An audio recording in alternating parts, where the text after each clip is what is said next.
লন্ডনে মনোজ্ঞ এক সাংস্কৃতিক অনুষ্ঠানের মধ্য দিয়ে Golapganj social and cultural trust ইউকের বার্ষিক সাধারণ সভা গোলাপগঞ্জ অ্যাওয়ার্ড ও ঈদ পুনর্মিলনী সম্পন্ন হয়েছে। আজকের অনুষ্ঠানটা আমরা গোলাপগঞ্জ সোশ্যাল অ্যান্ড কালচারাল ট্রাস্টের পক্ষ থেকে জিএম করছি, অ্যাওয়ার্ড অনুষ্ঠান করছি, এগুলোর লাগে সবকে ধন্যবাদ দিলাম। গোলাপগঞ্জ কালচার ট্রাস্টের পক্ষ থেকে অভিনন্দন এবং কৃতজ্ঞতা জানাচ্ছি। আমরা আশা করি আমাদের এই অনুষ্ঠানগুলো আগামীতে আরো অব্যাহত থাকবে। আগামীতে ইনশাল্লাহ আপনাদের সহযোগিতায় আমরা আরো অনেক দূর এগিয়ে নিয়ে যাব। আজকে আমরা তিনজন গুণীজনকে সম্মানিত করেছি, একজন শিক্ষাবিদ, একজন বীর মুক্তিযোদ্ধা এবং একজন ডাক্তার। আশা করি ভবিষ্যতে আমরা অব্যাহত রাখবো ইনশাআল্লাহ।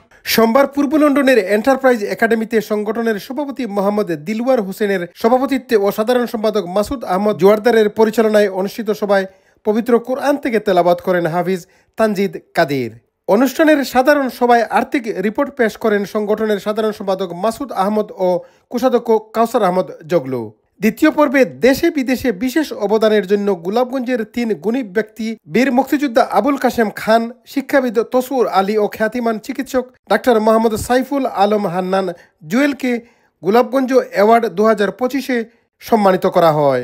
আমি মনে করি যে আপনাদের অবদান, এই অবদানের জন্য আপনারা সবাই আসলে অ্যাওয়ার্ড পাওয়ার যোগ্য গোলাপগঞ্জবাসী। আপনাদের মধ্যে যে ভ্রাতৃত্ব, যে সৌহার্দ্য এবং যে শালীনতা দেখা যাচ্ছে আজকে, এটি যেন যুগ যুগ যুগান্তর থাকে।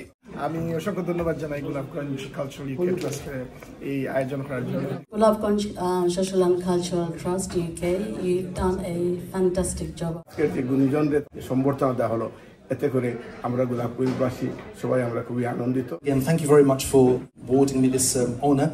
এ অনুষ্ঠানে অতিথি হিসেবে লন্ডন টাওয়ার হ্যামলেটস কাউন্সিলের স্পিকার ব্যারিস্টার সাইফুদ্দিন খালেদ সহ বিভিন্ন বারাহ কাউন্সিলের বাংলাদেশি বংশোদ্ভূত মেয়র, স্পিকার, কাউন্সিলর ও বিলেতের সামাজিক সংগঠনের এবং জালালাবাদ অ্যাসোসিয়েশন যুক্তরাষ্ট্রের সাবেক সাধারণ সম্পাদক আব্দুল হাসিব মামুন, গোলাপগঞ্জের কৃতিমান ব্যক্তিবর্গের সাথে ব্রিটিশ বাঙালি কমিউনিটির বিশিষ্টজনেরা উপস্থিত ছিলেন।